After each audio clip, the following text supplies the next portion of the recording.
Nah, ada satu bantahan dari beberapa tokoh misalnya bahwa wujud dalam akal ini itu sebenarnya hanya bayangan, ya, hanya bayangan, sebagaimana tulisan atau gambar di dalam sebuah buku. Nah, itu wujud dalam akal. Nah, kalau dia bayangan, itu melazimi kita ini tidak punya pengetahuan, artinya manusia tidak memiliki pengetahuan. Gitu. Nah, kalau kita katakan bukan bayangan, gitu, dan dia ada wujud itu, ya, ada wujud. Orang membantahnya, yang lain akan membantahnya bahwa kalau dia itu ada wujudnya dalam akal, maka yang terjadi adalah kekontradiksian, di mana wujud yang tadi ada di luar akal, dia membawa esensi, ya kan? Artinya esensi ada dua. Esensi ada dua. Esensi yang di luar akal sama esensi di dalam akal.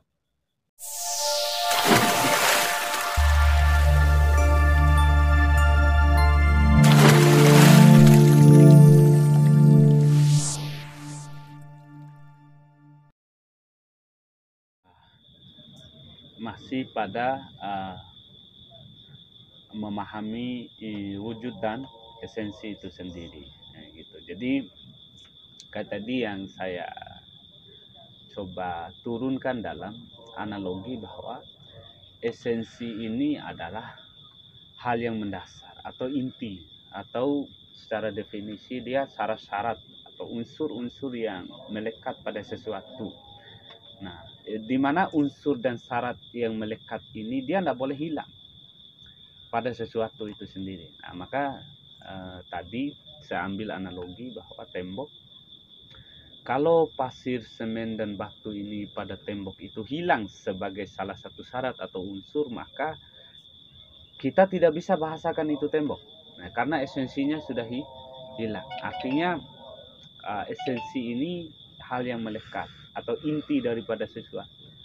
Nah, gitu. Sedangkan esensi sebagai sebuah syarat atau sebagai sebuah inti ini, ya kan, tidak bisa dibahasakan atau tidak bisa kita nyatakan sebagai sebuah esensi kalau sebelumnya pasir sebagai sebuah wujud, semen, batu sebagai sebuah wujud, tentu saja wujud ini dalam kategori materi. Nah, maka materi sebagai sebuah wujud ini yang disebut substansi.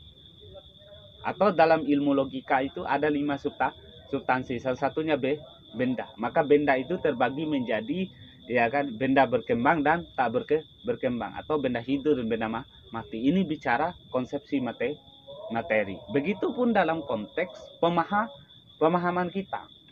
Nah, bahwa kita memahami tentang esensi tembok itu pasir, semen, dan batu, nah, sungguhnya ini juga sebagai sebuah wujud pemahaman, wujud pemahaman kita tentang esensi tembok. Nah, sedangkan pemahaman kita tentang esensi tembok itu dalam hukum pengetahuan itu disebut konsep. Artinya konsep kita tentang esensi tembok itu ada pasir, semen, dan batu. Tetapi sebagai sebuah konsep pengetahuan dalam ilmu logika itu ada yang disebut bahwa wujud itu terbagi menjadi dua. Ya kan, salah satu pembagian wujud, bukan secara umum. Salah satu pembagian wujud dalam ilmu logika, wujud itu terbagi menjadi wujud luar dan wujud dalam, atau wujud internal dan wujud eksternal, atau penyederhanaannya wujud di luar akal dan wujud dalam akal. Nah, gitu. Maka adanya pasir, semen, dan batu sebagai sebuah esensi di luar diri kita, itu yang disebut esensi. Nah, gitu. Maka esensi pasir, semen, dan batu sebagai sebuah wujud di luar akal ini juga kita akan tetap nyatakan itu satu wujud, di mana pasir, semen, dan batu ini ada sebagai sebuah wujud. Nah, baru kita bisa katakan ini sebuah esensi. Nah, sedangkan di dalam diri kita atau wujud dalam akalnya juga kita punya pemahaman tentang esensi pasir tembok itu pasir, semen, dan batu itu juga wujud. Nah, perbedaan wujud di luar akal dan wujud di dalam akal ini bedanya hanya beban materi. Nah, ini yang dimaksud materi murni dan materi tidak murni. Bahwa semua materi murni itu dia punya beban, dan semua materi yang murni itu tidak punya beban. Misal begini.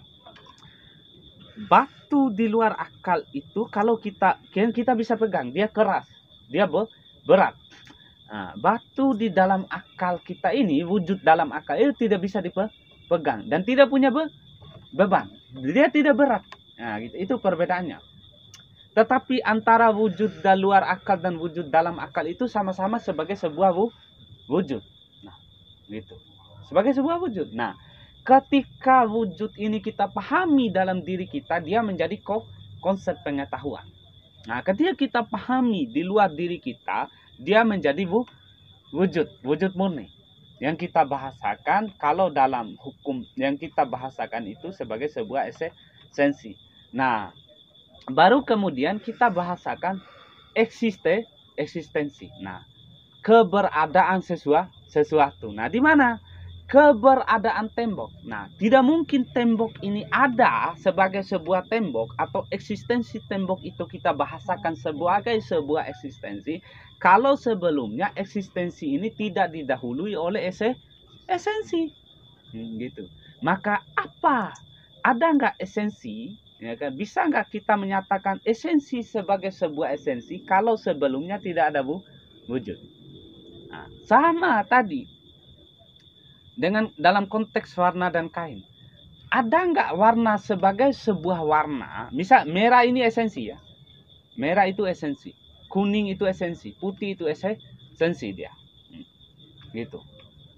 Nah, kuning, merah, hitam sebagai sebuah esensi ini, ya kan? Dia tidak mungkin kita bahasakan kalau tidak ada satu wujud yang membuat esensi ini melekati di diri, yang membuat dirinya melekat. Nah, gitu. Nah, maka esensi ini ya kan dia tidak boleh mendahului wujud. Maka harus wujudlah yang mendahului esensi. Karena begini. Tuhnya begini. Nah, misal dalam satu pembahasan yang lain kita mau bahasakan begini. Ya kan.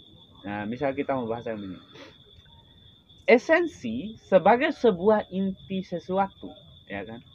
Nah, bisa nggak inti itu kita bahasakan sebagai sebuah sesuatu kalau kita tidak akui keberadaannya? Nah, gitu. Nah, gitu. Misal, anggaplah tadi pasir ini esensi pada tembok. Nah, bisa nggak pasir ini kita bahasakan sebagai sebuah esensi kalau tidak kita belum akui bahwa pasir ini ada atau tidak ada. Nah, disinilah yang disinilah wujud itu dibahasakan. Nah, gitu. Tidak ada esensi sesuatu kalau wujud itu belum diakui. Nah, gitu. Nah, sama bisa manusia. Nah, ini manusia.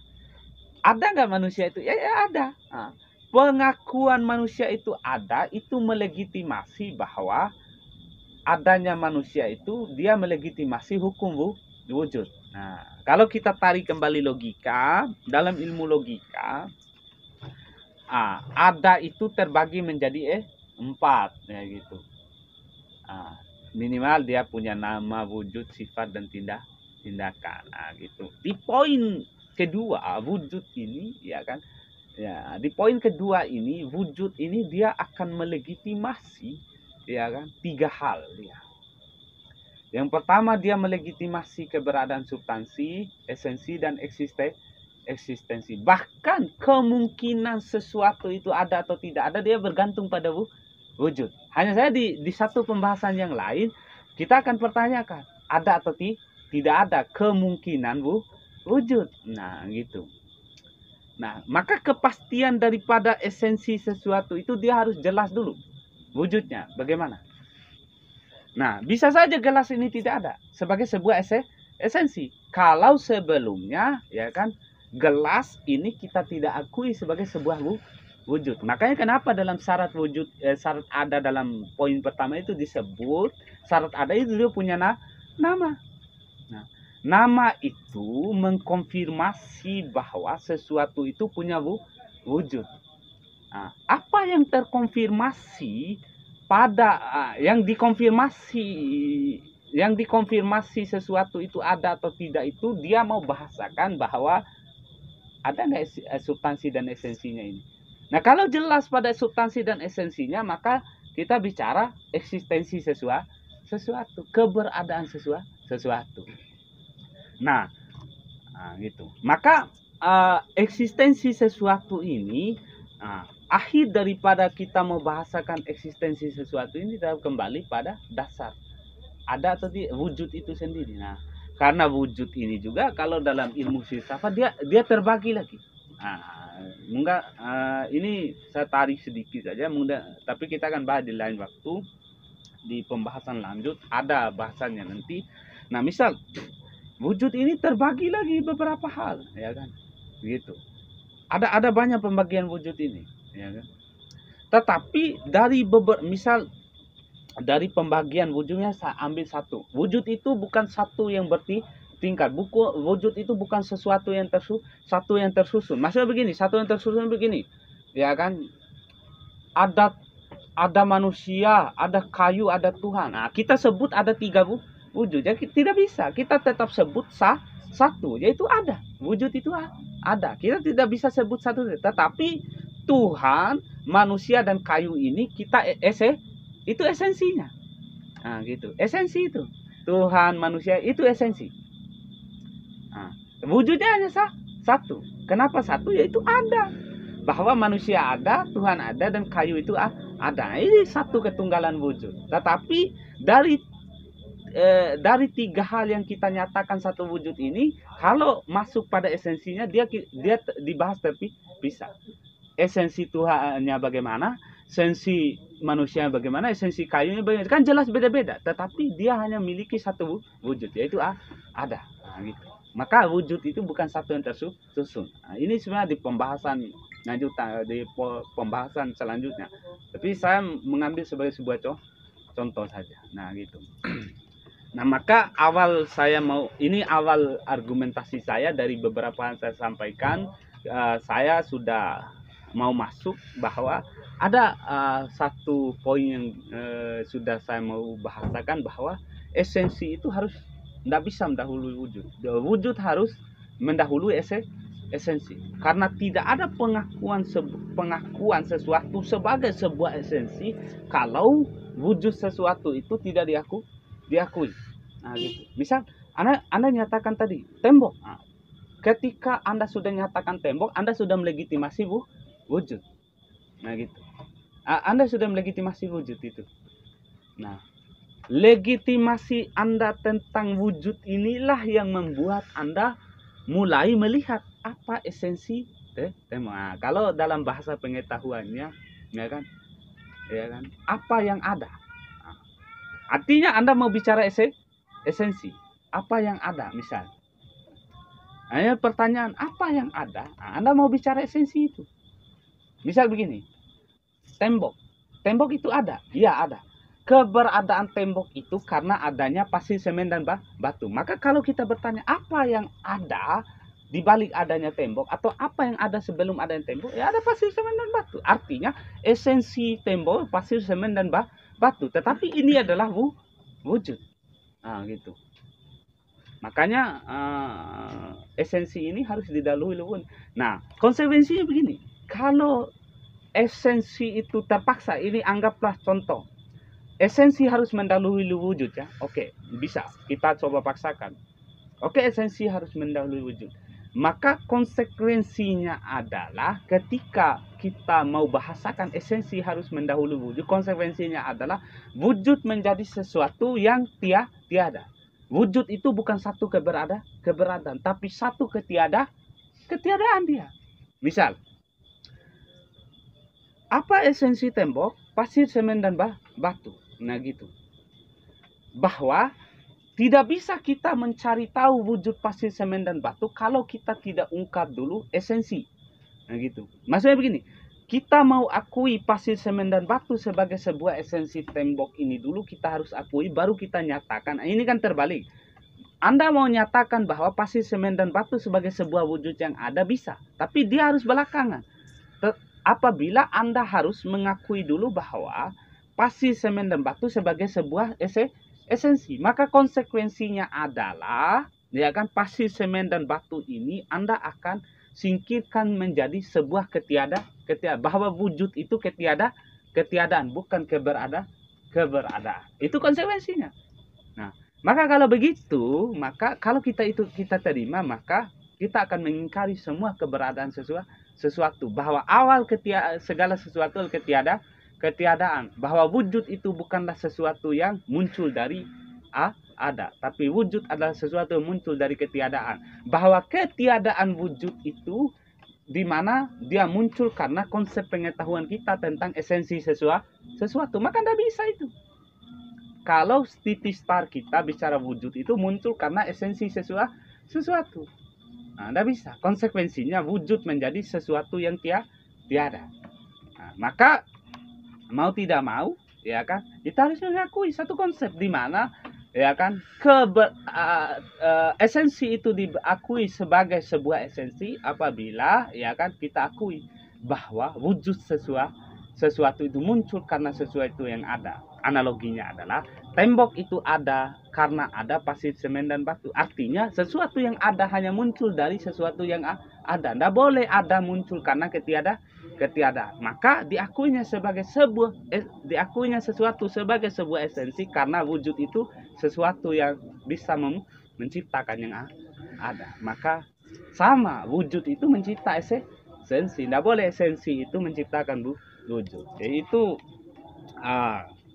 dulu ya, untuk sementara yang bisa saya paparkan. Nanti saya akan tarik ke aspek pemahamannya gitu. Baiklah, jadi itu wacana saya untuk kita diskusikan. Nah, kalau ada teman-teman yang mau kasih pendapat, pandangan, apa-apa, kita coba diskusikan, karena kita ini beda pandangan, isi beda kepala, saya yakin beda pandangan, mungkin begitu ya.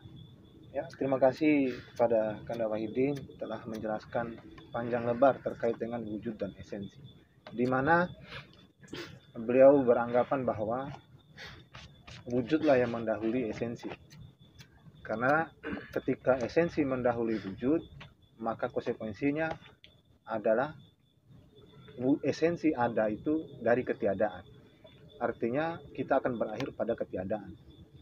Jadi akan lebih menarik karena tadi Kakanda juga menyentuh bagian wujud itu ada dua, di mana ada wujud di luar akal sama di dalam akal.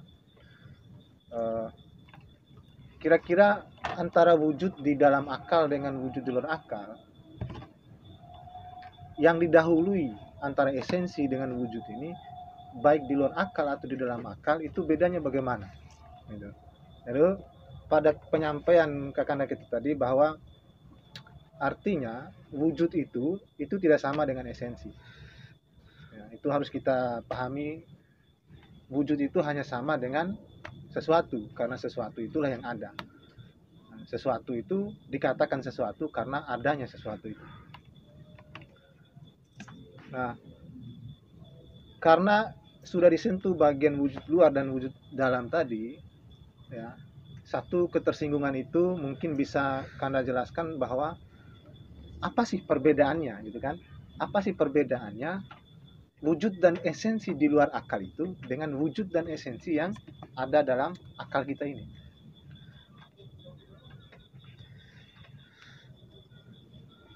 Ini. Oke, nah, pertanyaan yang menarik. Gini.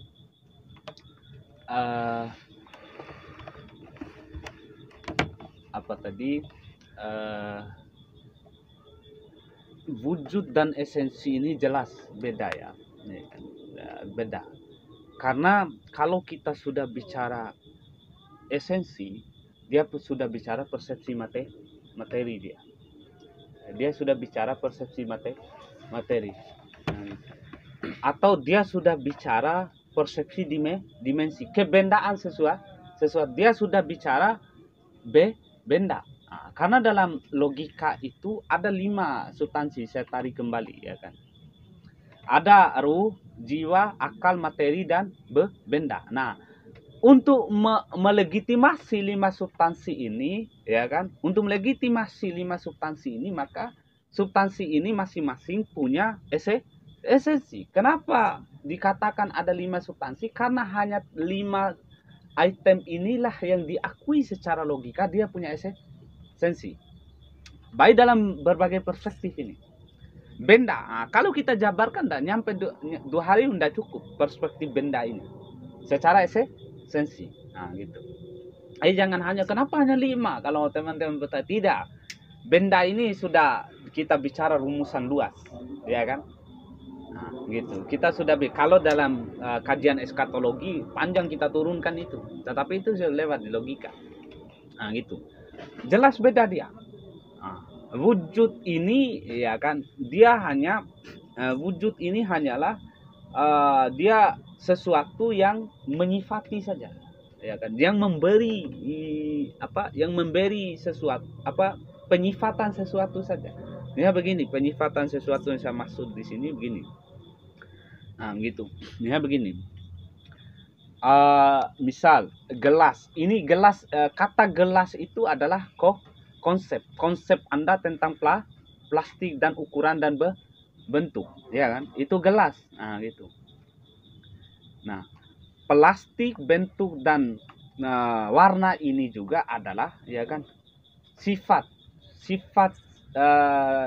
yang melekat pada materi.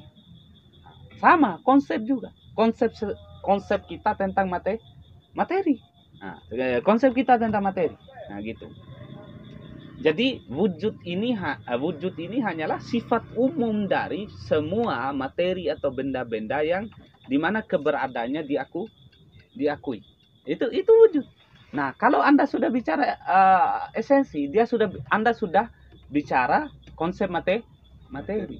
Nah, gitu. Dia sudah bicara ruang dimensi dia. Nah, gitu. Nah, makanya boleh sama. Artinya sebelum Anda bicara ruang dimensi, ya kan, Anda harus bicara dulu apa yang mensifati ruang dimensi. Gitu. Atau apa yang mensifati benda dulu. Benda itu ada seperti bagaimana? Nah, sedangkan pada kajian hakikat penciptaan, ya kan, esensi ini belakangan. Kita akui dulu, ya kan, wujud sebagai sebuah sifat yang ada. Namanya sifat, ya kan, pelekatan saja. Gitu. Anda mau bicara materi nanti, itu bicara kajian substansi dan esensi. Sehingga akhirnya pun Anda mengakui eksistensi, tetap Anda membahasakan wujud. Nah, gitu. Lantas, ketika kita berhadapan dengan konsepsi pengetahuan yang menyatakan bahwa wujud itu terbagi menjadi salah satu pembagian wujud, ada yang membahasakan wujud dalam akal dan wujud luar akal, atau wujud eksternal dan internal. Itu dalam konsepsi epistemologi. Ya, saya pikir. Di mana letak perbedaannya? Di mana esensi? Misal, pertanyaan tadi mana yang mendahului? Jelas, dia didahului oleh wujud luar akal. Nah, kalau kita tarik kembali kajian kita dulu di kebenaran universal, ya, saya masih ingat itu. Tidak ada wujud dalam akal sebagai sebuah konsep materi, konsep pengetahuan. Kalau sebelumnya wujud di luar akal itu tidak pernah Anda bisa dia. Nah, saya masih ingat di kebenaran universal tidak ada pemahaman kita tentang batu kalau batu itu tidak ada sebagai sebuah wujud di luar diri. Nah, maka secara esensi, ya kan, jelas wujud luar akal lah dulu yang harus mendahului esensi wujud luar dalam akal. Hanya saja perbedaan esensi itu hanyalah perbedaan perspektif materi.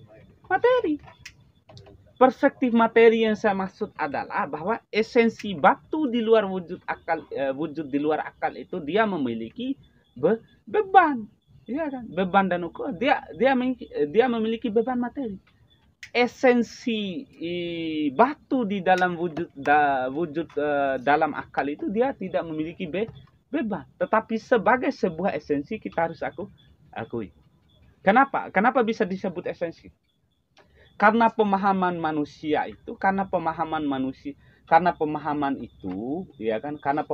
itu juga adalah salah satu esensi. Kenapa pemahaman itu esensi? Karena dia muncul dari sesuatu yang karena pemahaman itu bukanlah sebab. Dia muncul dari sebab. Karena pemahaman manusia itu adalah akibat. Maka setiap akibat kita harus juga bahasakan esensi. Contoh, pasir, semen, dan batu ketika menjadi sebuah sebab, akibatnya adalah tembok. Maka ketika ada pemahaman manusia, ada pemahaman sebagai wujud dalam akal, maka itu adalah akibat. Maka setiap akibat kita harus bahasakan itu juga muncul karena esensi. Tetapi yang mendahului jelas esensi luar akal. Ya, tidak ada wujud-wujud dalam akal itu kalau tidak didahului oleh wujud luar akal. Misal luar akal, maka secara esensi, ya kan, dia juga wujud dalam akal dan luar akal itu jelas esensinya itu didahului oleh wujud luar akal. Tetapi pemahaman kita sebagai sebuah pengetahuan juga dalam akal itu disebut esensi pengetahuan. Nah, apa maksudnya esensi pengetahuan? Anda memahami pengetahuan Anda jelas. Misal begini, saya ambil lagi. Anda punya pengetahuan tentang esensi tembok itu pasir dan semen batu. Nah, ketika ini menjadi sebuah pengetahuan, maka bisa kita katakan pengetahuan Anda tentang tembok itu muncul dari pasir semen itu juga sebuah esensi. Hanya beda perspektifnya adalah beban materi. Sama. Pemahaman Anda di luar akal dan di dalam akal sama-sama punya esensi. Sama. Gitu. Cuman bicara wujud ya jelas. Dia didahului oleh wujud di luar akal. Gitu. Tidak ada. Anda misal Anda tarik juga perspektif barat, misalnya Anda tarik John Locke, ya kan? John Locke juga barat juga mengakui, perspektif barat mengakui bahwa tidak ada pengetahuan pada manusia sejak di awal. Sama. Gitu. Kecuali Plato ya. Plato coba mengkisahkan bahwa pengetahuan manusia itu muncul jauh sebelum manusia diciptakan. Tapi itu tidak bisa diargumentasikan. Nah, gitu. Tidak bisa diargumentasikan. Maka sederhananya poin penting dari saya adalah menyangkut pertanyaan tadi, ya kan, antara wujud dalam akal dan luar akal itu sama-sama disebut wujud. Maka hanya saja dia dibagi menjadi wujud luar dan wujud dalam untuk membeda esensi materi saja. Nah, kenapa esensi materi ini dibeda? Ya kan? Karena substansi pemahaman di luar akal dan di dalam akal itu substansinya adalah materi yang berbeda. Beda beban materi dia. Gitu. Sama misalnya apel dalam hayalan Anda jelas beda dengan apel di luar hayalan Anda. Beda itu. Beda. Anda bisa saja menghayal makan apel satu karung. Bisa. Tetapi pada faktanya Anda tidak mungkin makan apel satu karung. Nah itu. Jadi maksudnya wujud yang di luar akal, wujud yang mensifati esensi. Sementara di dalam akal ini, esensi yang mensifati wujud. Tidak, tetap sama-sama dia. Dia sama-sama. Baik mau di luar akal mau di dalam akal tetap disifati wujud, gitu. Tetap disifati wujud. Karena begini, kalau di luar akal tadi jelas ya, jelas kita sudah bahasakan bahwa wujud harus mensifati esensi. Nah, tetap misal dalam akal saya tetap katakan bahwa wujud itu harus mensifati esensi, ya kan? Karena begini. Sesuatu yang wujud di dalam akal ini adalah wujud-wujud yang dimana keberadaannya dalam diri manusia ini adalah sesuatu yang muncul di luar akal atau pada realitas internal. Apa-apa yang ada sebagai sebuah wujud di dalam akal, ya kan, dia muncul dari wujud luar akal. Itu. Nah, misal pemahaman kita tadi, misal pemahaman kita tentang manusia. Manusia itu ada jasad, ada ruh, jiwa, dan akal. Nah gitu. Menyatakan manusia yang ada wujud, yang ada jiwa, ini sebenarnya wujud. Satu bentuk, satu wujud pemahaman. Di mana wujud pemahaman Anda ini, ya kan, esensinya adalah esensi pengetahuan. pengetahuan. Esensinya adalah pengetahuan. Ini wujud. Ya kan? Hanya saja kalau kita tuh bagi lagi selanjutnya, ya itu wujud pemahaman Anda ini, ya kan, tetap kembali pada persoalannya adalah dia punya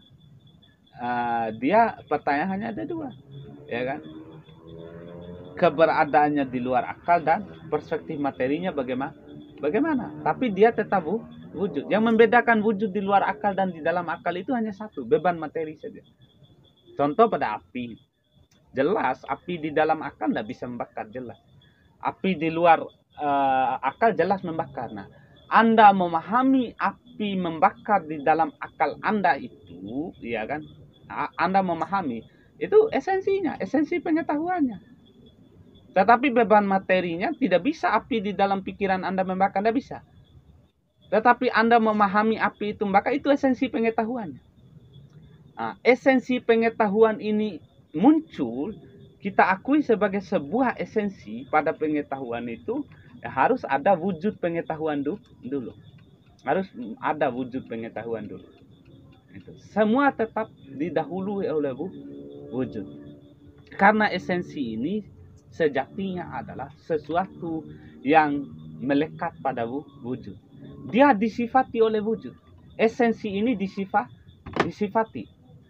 Apa? Bukan disifati, mensifati. Sesuatu yang mensifati saja. Tidak ada esensi kalau tidak ada wujud. Maka tidak ada esensi pengetahuan kalau sebelumnya wujud-wujud pengetahuan tidak ada. Maka apapun bentuk pengetahuan manusia itu disebut wujud. Apa wujudnya? Wujud pengetahuan. Bisa nggak pengetahuan dikatakan esensi? Bisa.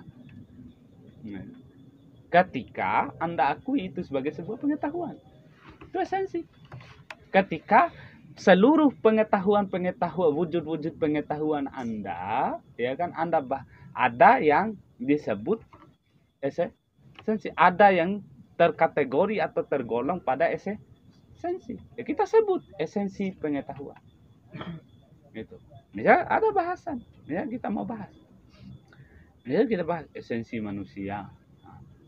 Esensi manusia itu dasar jiwa seperti tadi. Ada nggak esensi ini kalau sebelumnya jiwa, ruh, badan tidak ada sebagai sebuah wujud? Tidak bisa. Maka ada dulu ini, ya kan? Karena ini telah ada, maka ya kan tersifatilah, ya kan, esensi pada sesuatu yang punya wujud ini, sehingga dinyatakan secara pengetahuan bahwa esensi manusia adalah jiwa, ruh, akal, dan jasad. Berarti cocok gitu. Ustaz. Maka esensi ini, ya kan, esensi ini juga adalah, ya kan, legitimasi kita tentang sesuatu, untuk menyatakan sesuatu itu, ya kan, ada atau tidak ada, untuk menguatkan keberadaan, ya kan, wujud atau tidak wujudnya sesuatu, gitu. Makanya dalam logika ada, ya kan, sensi dan eksistensi. Tidak semua eksistensi itu punya esensi, tapi kalau esensi jelas punya eksistensi.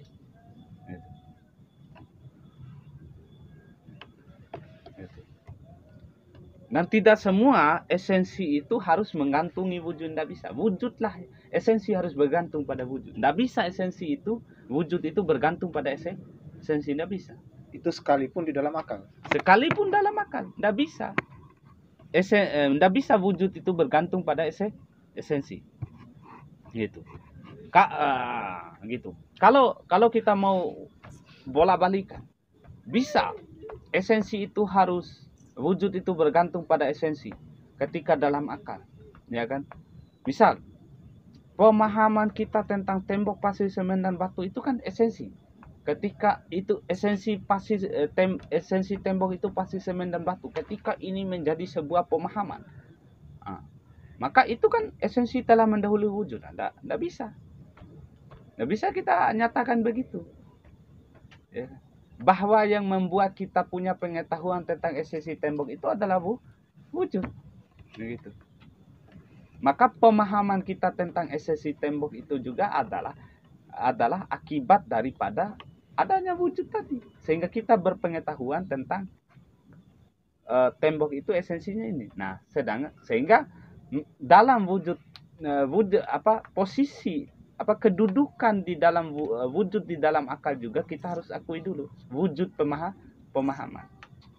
Gitu, wujud pemahaman di mana Anda punya pemahaman tentang esensi tembok itu pasir, semen dan batu. Ini wujud pemahaman. Gitu. Nah, setelah ada wujud pemahaman dulu, Anda baru bertanya, yang Anda pahami ini apakah benar atau salah? Oh, salah. Oh, benar. Ini esensi pengetahuan dia bicara. Gitu. Dia bicara esensi pengetahuan.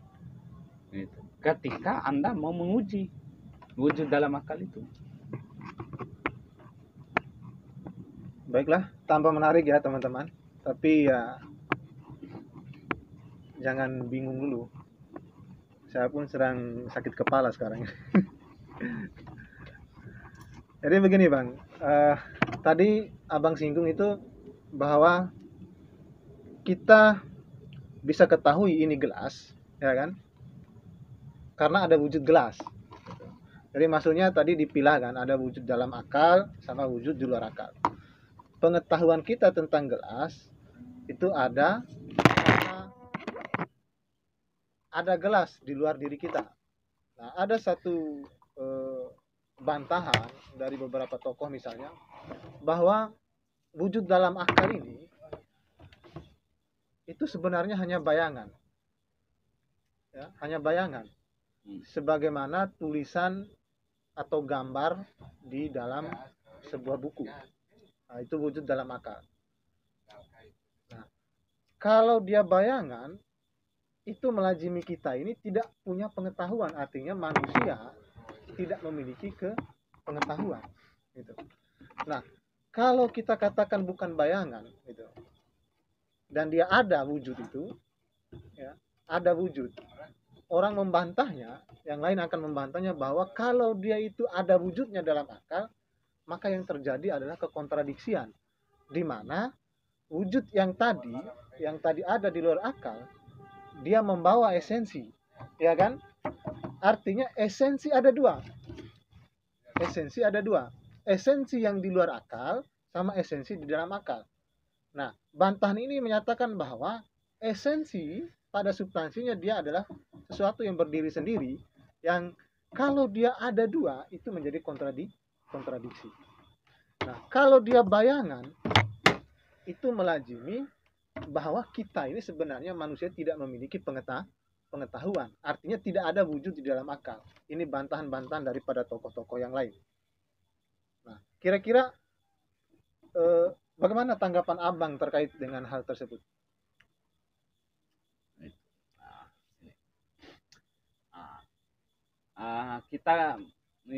Kita kan belum membahas bahwa status wujud-wujud dalam akal ini kan dalam filsafat itu statusnya informasi, bukan informasi dia. Nah, itu informasi. Nah, misal saya bantahan itu sebenarnya jauh dulu sudah dibantah oleh Plato ketika Plato mengatakan begini, bahwa segala sesuatu itu secara esensial itu, ya kan, dia yang memiliki secara esensial wujud sesuatu itu ada di dalam diri manusia, dan wujud-wujud yang lebih esensi yang lebih real itu sebenarnya wujud dalam diri manusia atau persepsi manusia. Nah, gitu. Plato pernah mengatakan bahwa segala sesuatu itu lebih besar daripada idenya atau wujud di dalam dirinya. Tetapi dalam ilmu logika ada status loh. Ya kan? Nah, kita ndak sembarang mengatakan bahwa wujud dalam akal ini, ya kan, ada kita sebut bayangan, enggak masalah. Anda mau sebut bayangan bisa, Anda mau sebut hayal bisa, enggak masalah. Cuma yang lebih tepat kalau saya mau bahasakan bahwa wujud dalam akal ini adalah informasi, pesan, ada pesan, ya kan, pesan. Nah, bayangan, iya, bayangan. Bisa kita sebut bayangan. Ketika kita meletakkan bahwa wujud di dalam akal itu adalah cerminan wujud luar akal. Boleh kita bahasakan, tidak masalah. Sebagai sebuah informasi. Tidak masalah. Bagaimana dengan ketiadaan itu, Pak? Tidak masalah. Nah, bicara ketiadaan itu mustahil. Sebab ini mustahil. Wujud dalam akal ini sebagai sebuah akibat mustahil muncul sebagai sebuah kalau tidak ada akibat. Sedangkan ketiadaan itu adalah hukum yang muncul dari sesuatu yang tidak bersebab. Ya. Ya, enggak apa-apa. Mau disebut bayangan, informasi, enggak apa-apa. Tetapi konsepsi kebenarannya adalah Anda menguji esensi. Anda menguji realitas wujud. Nah, kalau masuk pada persepsi kebenaran, Anda menguji realitas wujud, maka hanya ada satu esensi. Dan satu esensi itu muncul dari satu wujud. Gitu. Karena wujud-wujud dalam akal itu dia punya kelompok. Tidak bisa kita konvensionalkan menjadi satu pandangan yang kita sebut semuanya adalah bayangan. Kalau kita semua bahasakan semuanya adalah bayangan, ya kan? Oke, semua bayangan. Tetapi apakah semua yang kita mau bahasakan bayangan ini, status bayangan itu dalam hukum, dalam ilmu logika yang menyatakan ada dua hukum benar salah itu, apakah bisa harus kita amini semua bahwa benar salah itu semua bayangan? Tidak bisa. Tidak bisa dia. Ya kan? Makanya saya bilang boleh, tidak apa-apa. Anda mau sebut bayangan, Anda mau sebut informasi, Anda mau sebut persepsi, boleh, tidak masalah. Tetapi karena pada dasarnya seluruh wujud dalam akal ini sifatnya adalah gagasan. Tetapi gagasan itu adalah akibat. Tidak mungkin ada gagasan pada manusia, tidak mungkin ada gagasan pada manusia sebagai sebuah akibat kalau sebelumnya tidak ada sebab. Bisa nggak manusia punya gagasan tentang sesuatu kalau manusia tidak menyaksikan sesuatu yang membuat gagasan itu? Nggak bisa. Nah, maka semua gagasan, bayangan, segala macam apa yang mau dipersepsikan dalam wujud, dalam akal, tidak masalah. Tetapi ketika berhadapan dengan, ya kan, hukum benar salah, dia pasti menemukan satu kesesuaian esensi. Tidak bisa ada, tidak boleh ada dua kebenaran. Tidak bisa ada wujud dalam akal mengatakan benar, wujud di luar akal juga tidak bisa kita sebut sama-sama benar. Tidak bisa. Karena dalam ilmu logika ada yang disebut hukum kesesuaian. Dia hanya tetap sebut satu kebenaran. Kebenaran di dalam akal karena kebenaran di luar akal. Hanya ada satu kebenaran. Tidak bisa Anda sebut di luar akal benar, di dalam akal benar, tidak bisa. Kebenaran pemahaman kita di dalam akal ini karena kebenaran di luar akal. Makanya status satu bantahannya menyatakan bahwa itu hanya satu persepsi, itu hanya bayangan, ada dua esensi. Tidak masalah. Karena sifat gagasan dan wujud-wujud dalam akal itu sifatnya sesuatu yang belum terikat oleh hukum penilaian. Kalau kita ikat sebagai satu penilaian. Nah, kenapa dalam filsafat wujud dalam akal itu dibagi menjadi 3 bentuk realitas dalam ilmu ontologi. Kenapa dia dibentuk? Ada metafisik, fisika. Kenapa dia dibentuk begitu? Karena status wujud-wujud di dalam akal manusia ini statusnya belum punya penilaian. Kenapa? Karena belum dilekati hukum benar salah. Ya wajar orang mau nilai apa. Tetapi ketika dimasukkan status penilaian benar salah, hanya ada satu kebenaran dan satu esensi. Misalnya, ya kan, benar bahwa batu itu keras, api itu membakar dan panas. Benar itu. Kebenaran daripada api panas dan membakar itu ketika pemahaman Anda itu api itu panas dan bakar, ya kan? Ketika dikaitkan dengan wujud di luar akal, benar. Hanya satu kebenaran. Tidak boleh di luar wujud luar akal Anda menyatakan benar, di dalam akal tidak bisa. Hanya satu kebenaran bahwa api itu panas dan membakar. Faktanya benar, pengetahuan Anda juga mengakui kebenaran fakta ini. Artinya hanya satu esensi dan hanya satu kebenaran. Gitu. Esensi api itu panas, api itu membakar karena wujud api itu karena sudah ada wujud api. Makanya setiap esensi itu dia mengakui dia mengakui apa yang terkandung pada materi. Itu yang diakui secara esensi itu panasnya. Api itu hanya coba wujud api.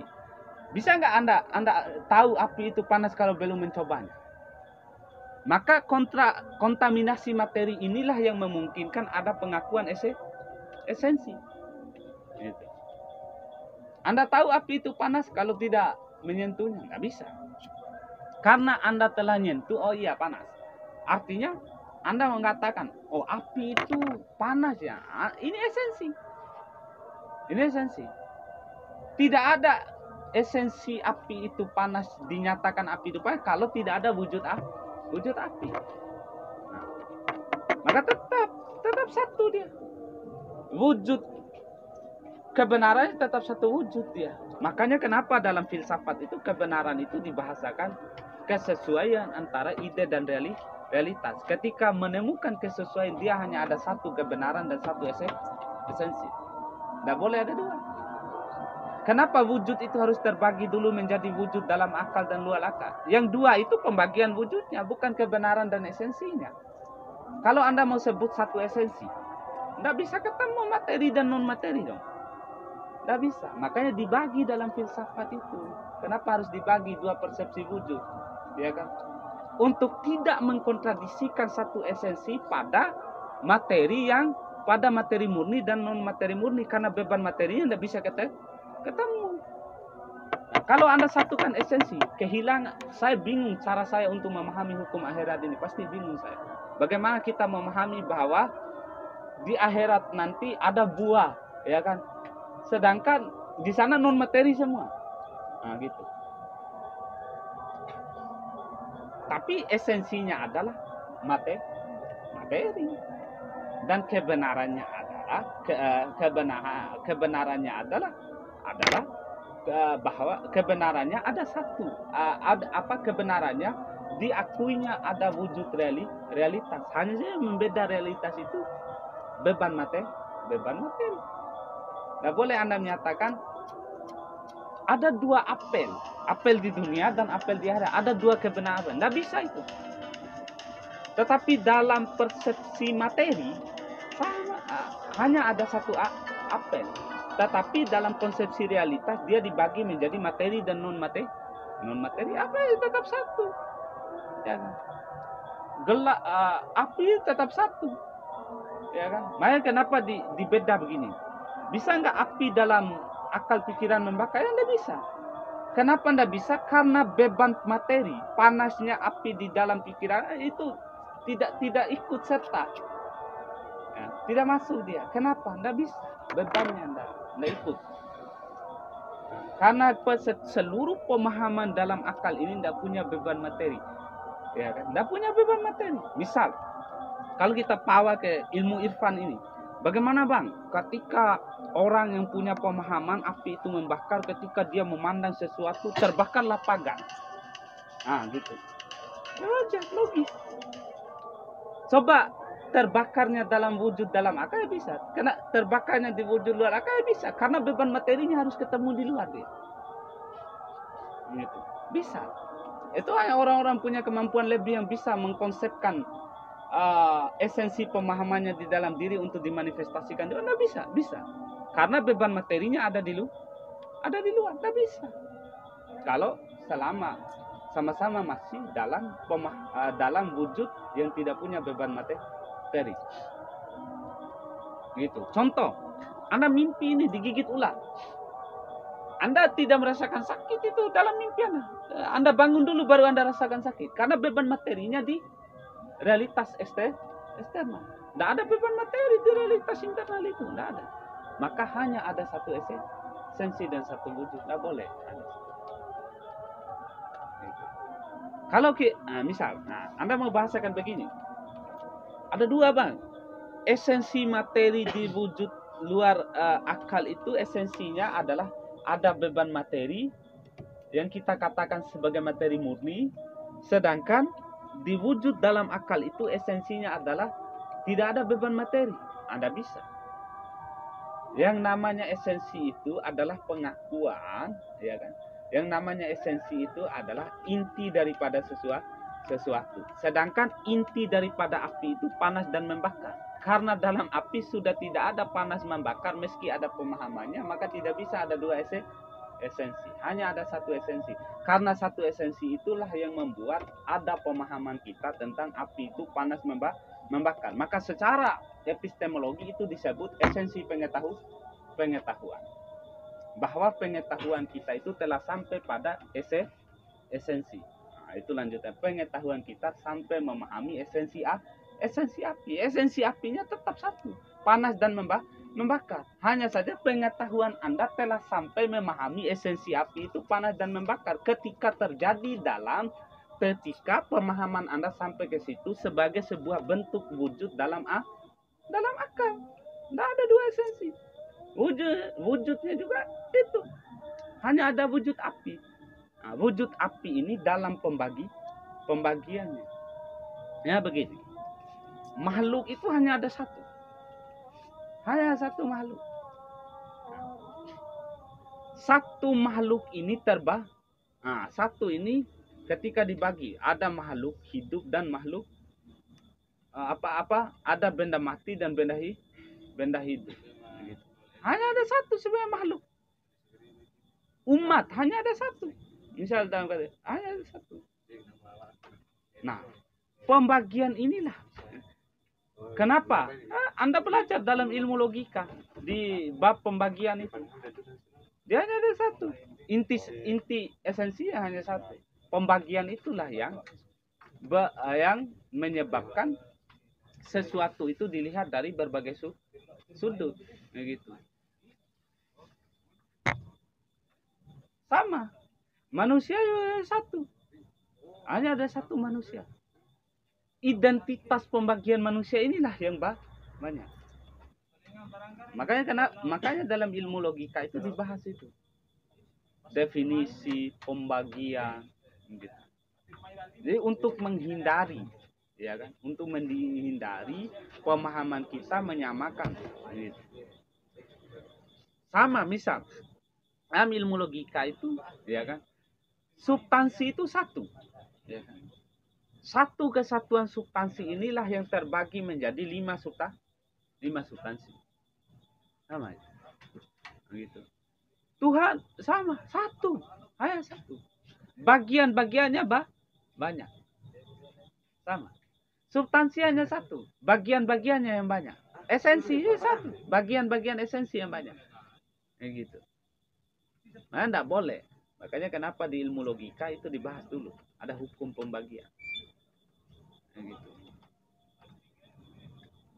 Tembok hanya satu. Tembok apapun jenisnya hanya satu. Pembagiannya saja. Makanya dalam ilmu logika dia juga membagi ada jenis pembeda dan pembeda jenis. Nah, itu di hukum-hukum lain. Tapi kita harus akui bahwa wujud hanya ada satu wujud. Sama ketika kita tarik satu pembahasan umum, yang ada hanyalah wujud Tuhan. Misal dalam filsafat paripetatetik, wujud satu menciptakan wujud dua. Hanya ada satu wujud. Gitu. Satu wujud inilah yang membagi diri. Gitu. Bisa nggak? Misal, Anda bisa kita nyatakan bahwa awal segala sesuatu itu dua wujud. Nggak bisa. Hanya satu. Satu itulah yang membagi diri. Bahwa pembagian itu, ya kan? Nah, dalam ilmu identitas itu, dalam prinsip identitas, ya kan kita bahasakan A sama dengan A, gitu. Maka wujud pertamanya sama dengan wujud pertama. Wujud pembagian wujud pertama itu tidak bisa sama dengan wujud, tidak bisa. Pasti sudah ada yang kurang atau sudah ada yang hilang pada pembagiannya. Gitu. Tetapi semua bagian ini adalah satu kesatuan dari satu bagian wujud pertama. Gitu. Tidak boleh kita katakan dua wujud, tidak boleh. Karena nanti di poin selanjutnya kisah filsafat ada di pasal selanjutnya wujud bukan satu yang bertingkat. Gitu. Ketunggalan wujud. Ya satu, tidak boleh.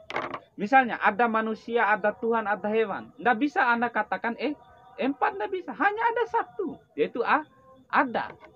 Tidak bisa Anda katakan 4 wujud. Ada manusia, ada Tuhan, ada hewan, ada kayu. Tidak bisa Anda katakan ada 4 wujud. Tidak bisa. Hanya ada satu wujud. Yaitu ada. Bahwa semanusia, Tuhan itu ada. Hanya satu. Yaitu ada. Pembagian adalah yang membicarakan 4 proposisi ini. Posisi ini. Tidak bisa Anda katakan 4.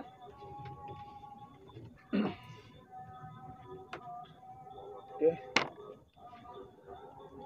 Itulah teman-teman pembahasan berkaitan dengan wujud dan esensi, di mana wujud adalah yang mendahului esensi dan wujud adalah satu yang tunggal.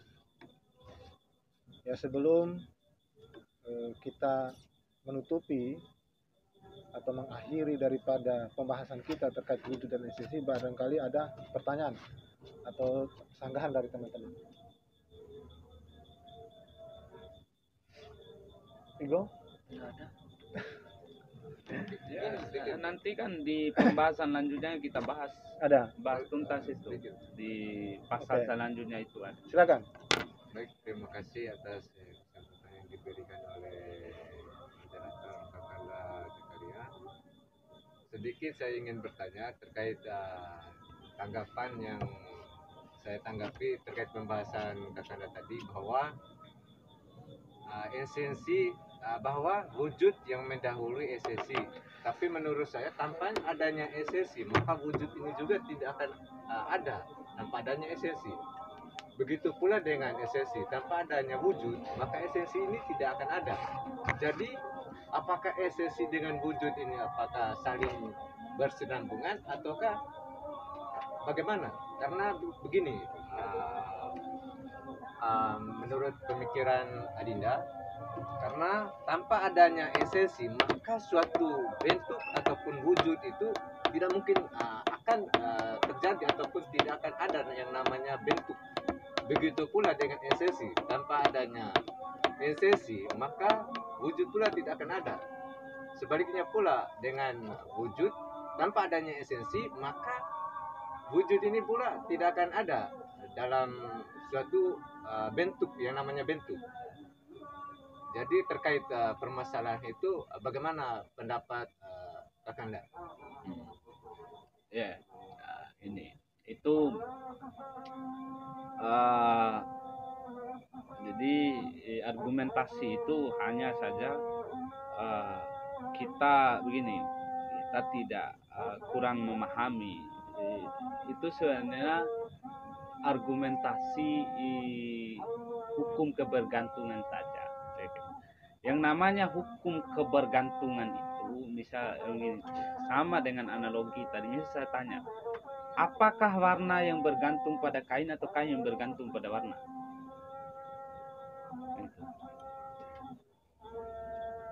Apakah warna yang bergantung pada kain atau kain yang bergantung? Nah, yang jelas jawabannya adalah warnalah yang bergantung pada kain, bukan kain yang bergantung pada warna. Sebab warna ini tidak ada jika tidak ada sesuatu yang dilekati.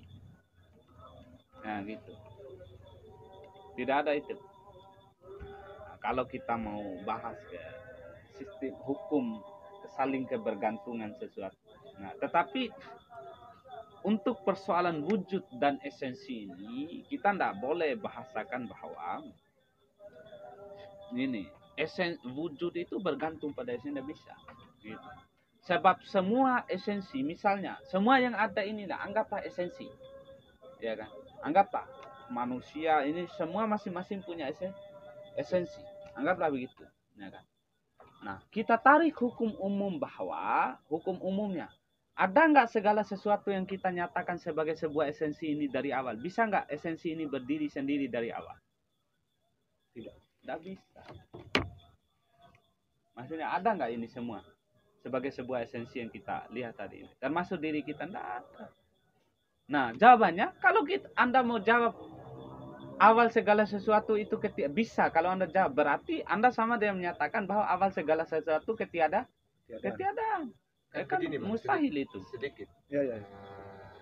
Begini menurut Dinda. Adinda ibaratkan ini manusia.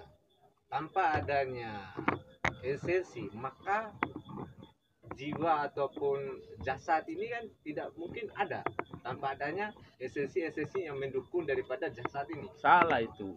Jiwa jasad itu esensi. Jiwa jasad akal itu esensi semua itu. Sebab ini pengakuan daripada esensi manusia. Nah, cuman telat satu langkah pemikirannya, telat satu langkah, ya kan? Anda masih melihat bahwa konsep Anda tentang manusia ini tidak akan ada konsep Anda tentang manusia. Anda misalnya, tidak ada pemahaman Anda tentang manusia, bahwa manusia itu ada jasad, ya kan, jiwa, ruh dan akal. Tidak ada konsep Anda tentang ini, sehingga Anda mengatakan tidak ada jasad jiwa ini kalau tidak ada esensi. Itu konsep pemahaman Anda. Coba tarik ke belakang lagi, ada nggak jiwa dan akal beserta pemahaman Anda kalau sebelumnya mereka tidak pernah mewujudkan diri?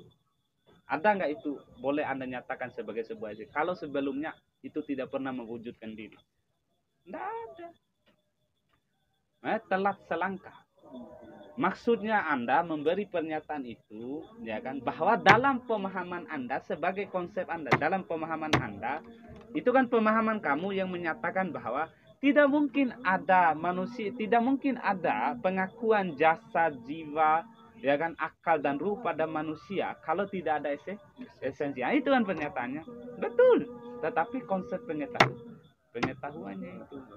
Betul itu konsep. Tetapi ada nggak konsep pengetahuanmu itu kalau sebelumnya ini semua tidak pernah mewujud? Tidak ada. Ada nggak pemahaman Anda tentang begitu kalau sebelumnya tidak ada wujud manusia? Ada nggak sebelum ada wujud jasad ini? Tidak ada. Karena ada wujud inilah Anda nyatakan bahwa, makanya begini, Anda pahami wujud ini. Begini. Sebelumnya gelas tidak ada. Nah, setelah ada wujud gelas, Anda baru mulai memahami. Apa ya esensi dari wujud gelas ini? Ternyata Anda lihat, oh ada plastik. Nah, esensinya itu. Tapi sebelum ada gelas sebagai sebuah gelas, tidak ada pengakuan esensi gelas itu plastik, ya kan? Tidak ada. Makanya nomor 2 itu. Sama manusia ini. Ada nggak pengakuan manusia itu ada kalau sebelumnya manusia tidak ada? Tidak ada. Nah, makanya esensi manusia itu adalah ketika Anda memahami diri Anda bahwa Anda punya ini ya itu esensi yang Anda pahami baik secara pengetahuan. Tetapi sebelum Anda ada manusia sebagai sebuah manusia secara wujud, bisa nggak ada itu? Tidak bisa. Kenapa harus begitu rumusannya? Karena ya kan, kalau Anda mengingkari itu sama dengan kita menyatakan bahwa awal manusia ini adalah ketiadaan. Kalau titik startnya esensilah yang membuat manusia ada. Gitu. Sedangkan jiwa jasad ini sesuatu yang muncul dari air mani, tulang, daging dan darah. Sebagai sebuah esensinya. Tetapi air mani, tulang, darah dan daging sebuah esensi ini adalah pengakuan karena ada wujud darah, daging dan air mani. Gitu. Sehingga konsep Anda saat ini mengatakan bahwa dalam konsep pengetahuannya Anda telah mengatakan ya kan bahwa wujud bergantung pada esensi, esensi bergantung pada wujud. Nah, satu analogi yang saya mau tekankan sebelum saya. Anda tahu batu dan intan? Anda tahu intan? Intan itu bahan dia dibuat dari batu. Ada nggak intan kalau tidak ada batu? Tidak akan pernah ada cerita ada intan di dunia ini kalau tidak ada batu. Maka esensi intan itu batu. Tidak ada batu sebagai sebuah esensi intan kalau batu tidak ada sebagai sebuah wujud batu dulu. Itu intinya. Maka tidak boleh esensi menggantung. Harus esensi bergantung pada wujud. Tidak boleh wujud bergantung pada esensi. Gitu. Gimana, Saudara Ardrian?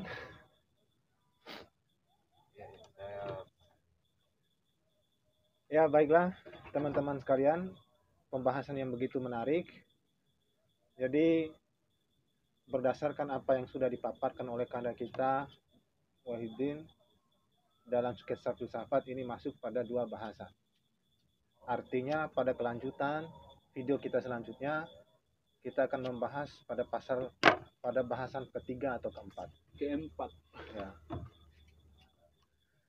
Jadi kesimpulannya bahwa ketika ditanya mana yang lebih dahulu, wujud dan esensi, jawabannya lebih dahulu wujud, sebagaimana yang dipaparkan oleh Kanda Wahidin. Jadi wujud di dalam akal, di luar akal itu adalah sesuatu yang menjadi bayangan, itu tidak menjadi persoalan, tidak menjadi persoalan. Karena pada hakikatnya wujud yang sebenarnya adalah di luar akal ketika kita kaitkan dengan hukum kebenaran, benar dan salah, atau memberikan penilaian terhadap wujud tersebut. Jadi sekiranya sebegitu dulu apa yang kita bahas mengenai wujud dan esensi. Adapun request atau pertanyaan yang mau kita sampaikan lain kali, bisa teman-teman komentar saja. Mungkin bisa kita refleksikan kembali apa yang kita bahas ini, atau mungkin ada kesalahan atau keliruan yang dibahas tadi, barangkali dapat dijelaskan atau dipaparkan di komentar dan bisa kita ulangi ke depannya. Baiklah, terima kasih. Semoga ini bermanfaat. Billahi taufiq wal hidayah. Wassalamualaikum warahmatullahi wabarakatuh.